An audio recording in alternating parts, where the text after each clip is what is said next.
ये तो अपशगुन हो गई। लोटकी में चावल भर के घर के भीतर गिरवला से सुख शांति ना आवेला। सुख शांति आवेला संपत्ति से, और संपत्ति आवेला काबिलियत से। और जेकरा लगे काबिलियत नहीं खे उ कंगाल होला। हम तोहरा के संस्कारी समझत रही, तोहरा हाथ के मेहंदी अभी तक छुटल ना, और तू अपन रंग दिखावल शुरू कर देले। ये माई ठीक है तो करल बिया मधु। और बाबूजी ये रस्म रिवाज और परंपरा के ढकोसला में आखिर रखल का बा? वाह बेटा, बहुत सही कहले तू। रस्म रिवाज परंपरा सभी ढकोसला बना। तार मतारी के दुलार भी ढकोसला हो, तारा बाप के प्यार भी ढकोसला हो, दिन रात मंदिर मंदिर भटक के तारा खातिर मन्नत मांगल भी ढकोसला हो।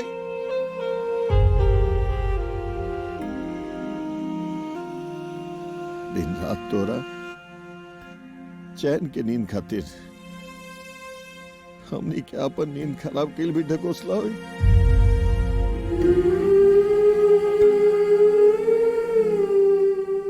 सब बस बेटा, रातों रात तोर औकात इतना बढ़ गई बा कि तू अपन बाबूजी के रुला देले, जो तोर खातिर तोर पढ़ाई लिखाई खातिर सब कुछ दांव पर लगा देले, तू उनके रुला देलस। प्रकाश पर टोटल कितना खर्च भइल बा? हम अभी चुकावे खातिर तैयार बानी। खर्चा के कर्ज तो चुका देबे, दूध के कर्ज कैसे चुकेबे? औकात बा तोहार? तोहार इतना मजाल कि तू हमार औकात के बारे में बोलबू?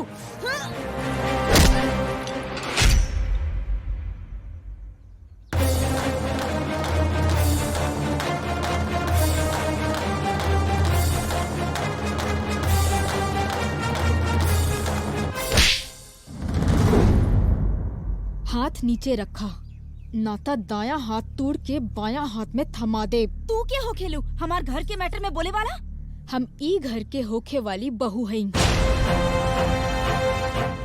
अभी तक ही घर में होके वाला बहू के कोनो अधिकार ना मिलल बा। हो चुकल बहू के भी अधिकार नहीं कि उस सास ससुर से बदतमीजी करे, उनका ऊपर हाथ उठाए। अनपढ़ गवार और कंगाल लोग के बीच में अब हम यहाँ ना रहब। चला प्रकाश।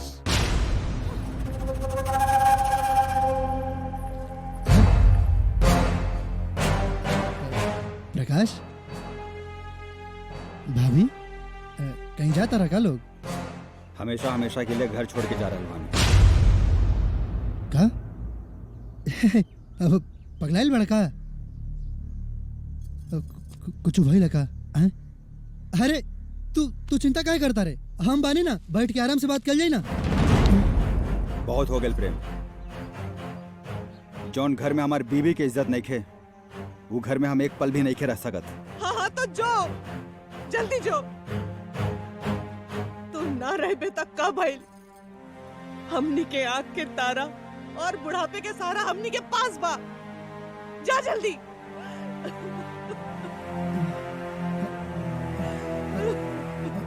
प्रकाश, प्रकाश, प्रकाश। हे माई, ये तू का कहता रही? हाँ? अरे देख देख प्रकाश जाता, देख। हे रोक ना माई। अरे का हो गेल बतोरा? बाबूजी, हे बाबूजी, रोक ली ना प्रकाश के। तू चुप होके का देखा तारा? ऊ अपने खून बा बाबूजी। हे प्रकाश, अरे रुक। जाए दे बेटा एकरा के।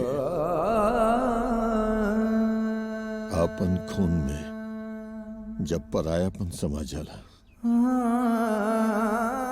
फिर खून पानी हो जाला। जाए दे एकरा के। बाबूजी,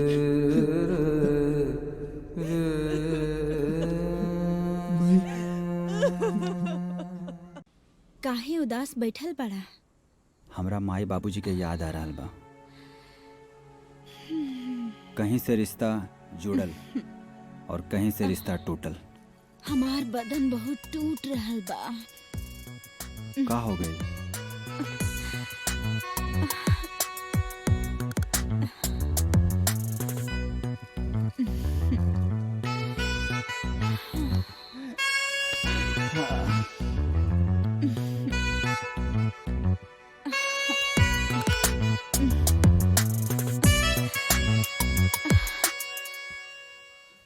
प्रेम, तोहरा कब एहसास भइल कि तू हमरा से इतना प्यार करेला? बोला बोला ना। जब जब हमारे बाबूजी कहेलन कि तोहार बुद्धि भ्रष्ट हो गइल बा बबुआ, त हमरा बुझाला कि हमरा के तोहरा से प्यार हो गइल बा। अरे एमे माथा धइला के कौन जरूरत बा? एकर मतलब जब बुद्धि भ्रष्ट होला तब प्यार होला। अरे का तू बुद्धि के लेके बैठल बाड़ू?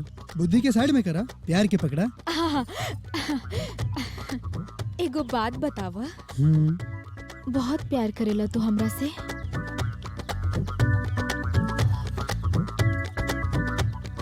बहुत ज्यादा। शादी के बाद भी इतना ही प्यार करबा? और का? अगर तोहरा पति और हमरा पत्नी के कोनो एतराज न रही त शादी के बाद भी तोहरा से इतने प्यार करब। अच्छा अच्छा। अरे यार, लगता गाड़ी का एक्सीडेंट हो गइल बा। हाँ यार। अरे ये एक्सीडेंट कैसे हो गई? ब्रेक फेल हो गई त कार पेड़ से टकरा गई। ड्राइवर मैकेनिक के बुलावे गईल बा और दूसरा गाड़ी खातिर फोन कर देले बानी, आवते होखी। अच्छा, बाकी ये इतना सुनसान जगह पे अकेला रहल आपके ठीक नहीं है। अगर आपके बुरा न लगे तो हमार घर यहाँ पास वाले गाँव में बा, रहुआ हमारे घर चल के आराम कर सकेनी। अरे ना ना, एमे परेशान होखे की कौनो जरूरत नहीं है, हम ठीक बानी। अरे परेशानी की कौन बात बा? रहुआ तो हमनी के मेहमान जैसन बानी। आई ना आई घरे आई, आराम से रही, कोनो दिक्कत नहीं है। रहुआ चली। तू ही खड़ा रहा है ना। हाँ भैया। और इनकर जे भी लोग आई हैं उनका लेके घर पर आ ठीक बा जाए। भैया। हाँ आई रहुआ चिंता मत करी, ये आ जाए गाड़ी लेके। हाँ ठीक आई, बा। आई आई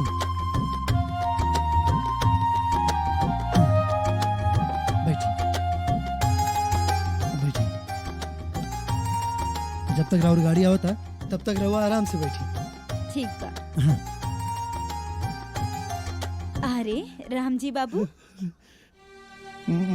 मालकिन, ये हमरा ये गरीब के घर में हमरा तो विश्वास नहीं के होत कि बाबूजी इनकर ना गाड़ी खराब हो गई रास्ता में, तो हम ही कहने की तब तक रहुआ हमारा घर में। तू बहुत अच्छा कहले। तू खड़ा क्या बड़ा? तू जो जा करके समोसा जिलेबी लाओ ऊपर बैठ के ऐसे। अरे मालकिन आप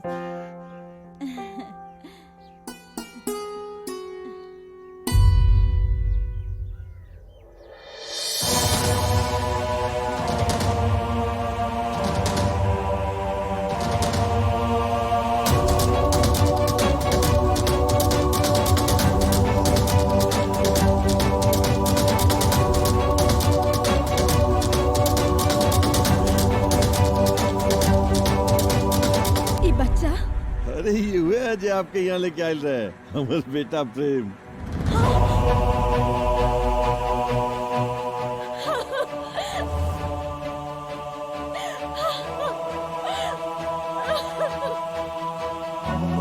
मालकिन, आप अचानक एकदम ऐसे रोवे काहे लगली है?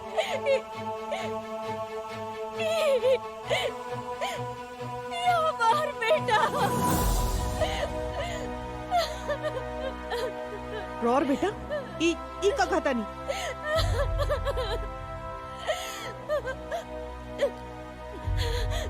बरसों पहले हमार पति और हमार बेटा के साथ कुल देवी के मंदिर गए थे और वहाँ कुछ लोग हमार पति पर गोली चलाते हैं। अब चलोगी? हम अपन बेटा के और अपन जान बचा के वहाँ से भाग गए नहीं। फिर अपन बेटा की जान बचावे खातिर हम ओकरा के मंदिर के सीढ़ी के पास छोड़ देनी। हे भगवान, हमार बच्चा यहाँ छोड़ के जाता नहीं, रक्षा करिया। और ओकरा बाद हम गुंडा लोग के ध्यान भटकावे खातिर दोसर तरफ भाग गए नहीं। लेकिन जब गुंडा लोग के भटका के हम वापस आई नहीं तो हमार बेटा वहाँ ना रहे।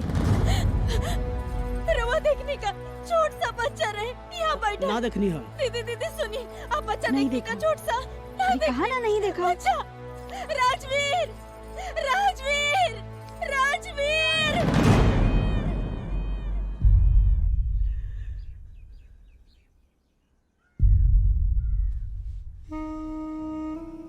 आज हमरा पास करोड़ों के जायदाद बा, फिर भी हम आज खुद के सबसे गरीब महसूस कर रहल बानी। काहे कि वो जायदाद के मालिक हमार बेटा तोहरे पास बा। आज हम हमार बेटा के वापस मांगतानी तोहनी से।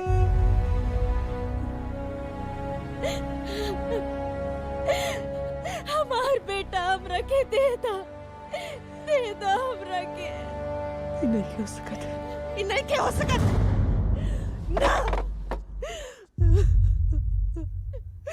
बचपन से ओकरा के अपन सीना से लगा के पाल पोस के इतना बड़ा कहनी, और तू इतना साल के बाद आके अपन हक जताता रू। सुनी जी, वो हमार बेटा बना, बोली वो हमार बेटा बना। इनकरा से बोल दी यहाँ से चल जाए, वो हमार बेटा बा, बोली यहाँ से चल जाए। इकरा के कह दी कि हमार बेटा बा, हमार बेटा बा। हम अपन बेटा के केहू के ना दे, केहू के ना दे।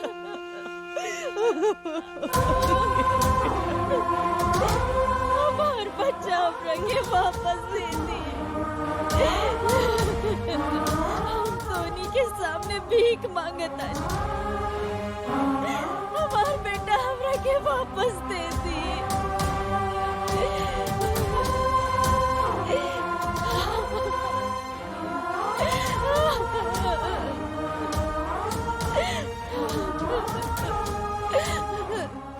शरीर अपन सांस, दिल अपन धड़कन केहू के दान में ना देले।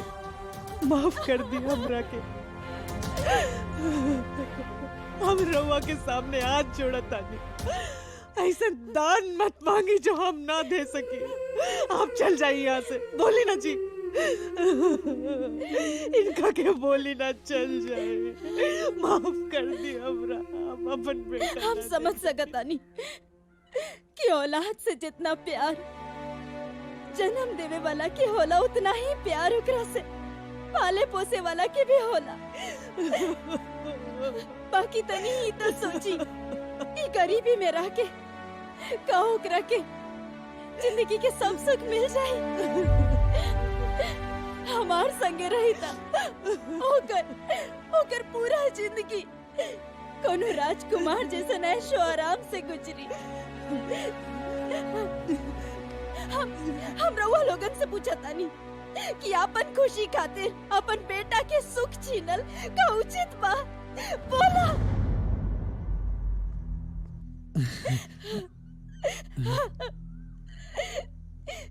का बात बा?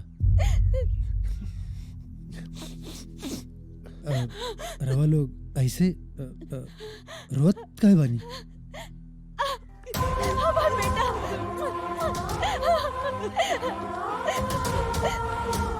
तू हमार बेटा बाड़ा, तू हमार बेटा बाड़ा। तू ना बचपन में हमरा से बिछड़ गइल रहला। हमार बेटा।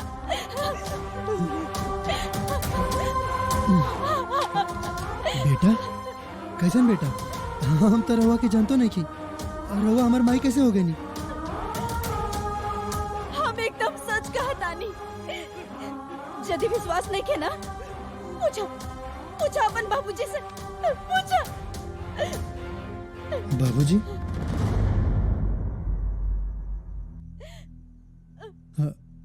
अगर ये सच भी हुई तब हम रवा संगे ना जाए, हम ना जाए। माई, ए माई, तू इनका के साफ साफ बोल दे कि हम इनका संगे ना जाए। इनका के साफ साफ बोल दे कि यहाँ से निकल जाए, हम ना जाए इनका संगे। हाँ, रवा जाए यहाँ से। तू हमार बेटा बड़ा। हाँ, हम तोरा के कहीं ना भेजा। हम ना जाए। ए बाबूजी, तू कुछ समझावत काहे नहीं खा? तू चुप काहे बड़ा? बोला ना। ए बाबूजी, बोला ना। चुप काहे बड़ा? तू बोला ना। तू हमार बेटा बड़ा। तारा जाए के पड़ी।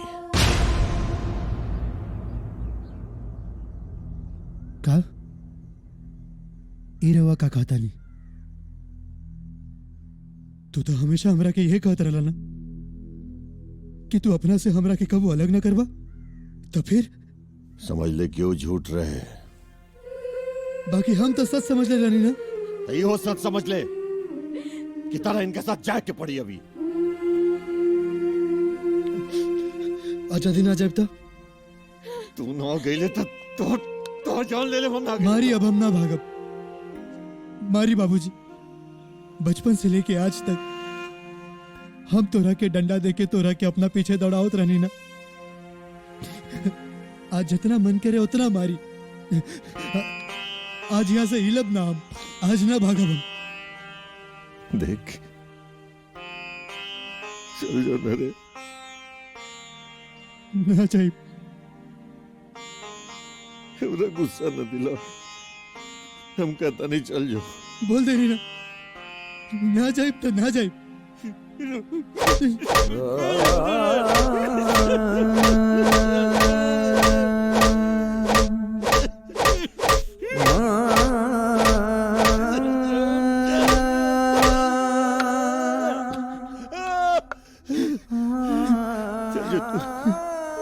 चाहे कुछ भी कर ला, हम यहाँ से ना जाए। हम ना जाए। अरे अब तेरा ही घर पे अधिकार कैसे जब तुम्हारे बेटे देखे। हम कहता नहीं चल चल चल। बाबूजी तुम्हारा लौट के मत देंगे घर में। बाबूजी ले जाइए अपना बेटा के। बाबूजी, ए बाबूजी, बाबूजी मेरी बात सुनिए ना। बाबूजी, बाबूजी, माई, ए माई, बाबूजी दरवाजा खोली ना बाबूजी। ए माई, माई, ए माई समझाओ ना बाबूजी के ऐसे काहे करता है।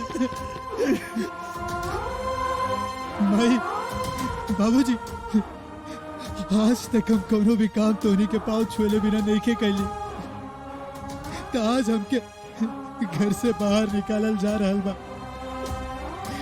कम से कम अपन पाँव तो छूले में दी।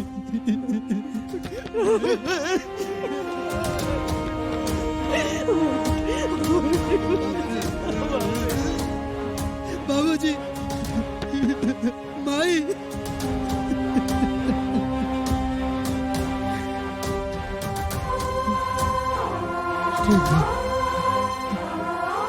जा रहल बानी हम। कबो ना आइब।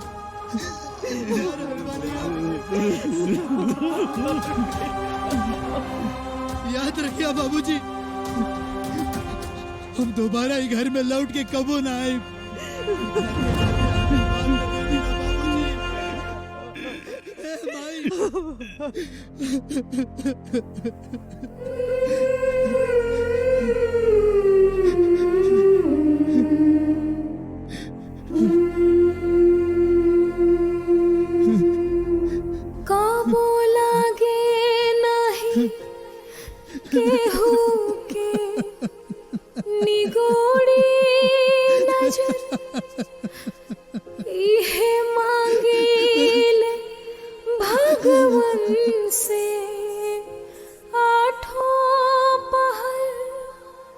सदा खुशियन से घर आबाद रहे,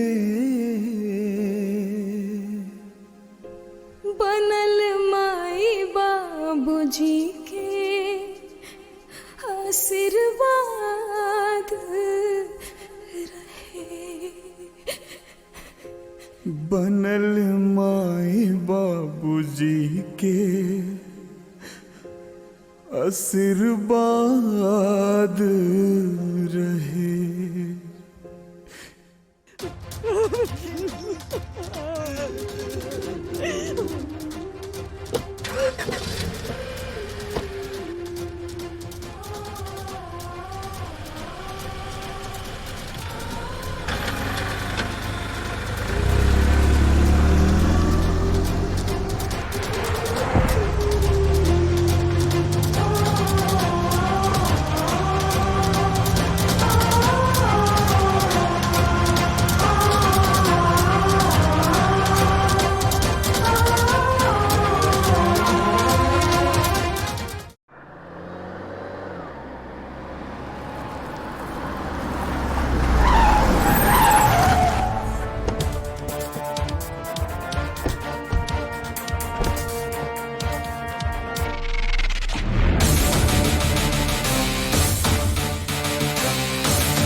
अरे राम भाई का बात है?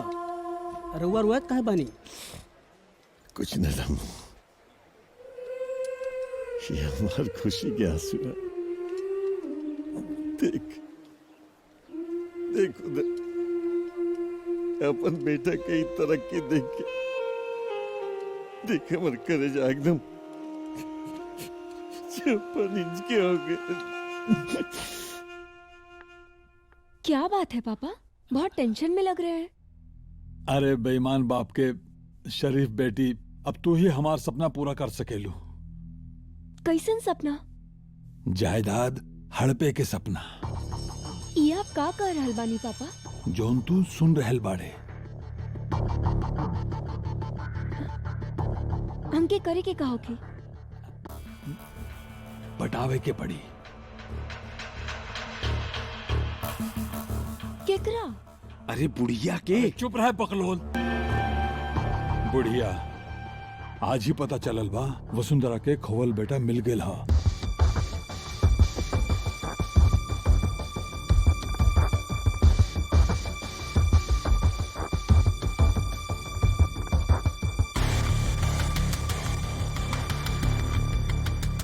कहाँ है याशी? अपना केबिन में। हाँ। हेलो। अंदर आने से पहले इजाजत लेनी चाहिए।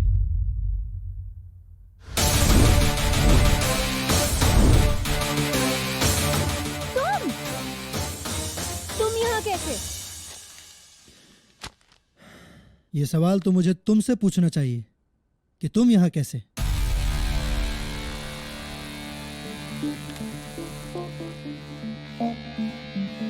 मेरे कैबिन में बिना अपॉइंटमेंट किसी को कैसे आने दिया?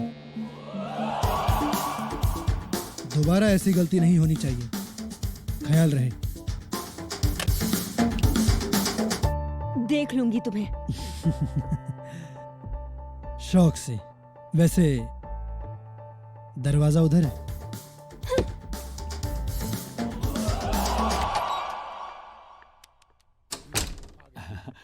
का भइल बेटा, तू सरसरा के अंदर गेलू और फड़फड़ा के वापस आ गेलू काहे?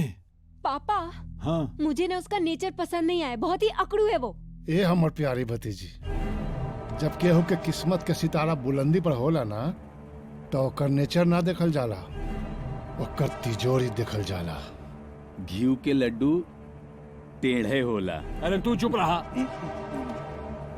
बेटी, तोर चाचा एकदम ठीक कह रहा बा। तोरा के राज के पटावे के पड़ी, ओकर आदत डाले के पड़ी, काहे कि ऊ तोर होके वाला पति हा। पति? हाँ। Not at all. अरे कमीना बाप के शरीफ बेटी, जेकर नाम के आगे करोड़पति जुटल रहे ना, ओकरा के अपन पति बना लेवे में कोनो बुराई नहीं खे। फटाफट पति बना लेवे के चाहिए, बुझला?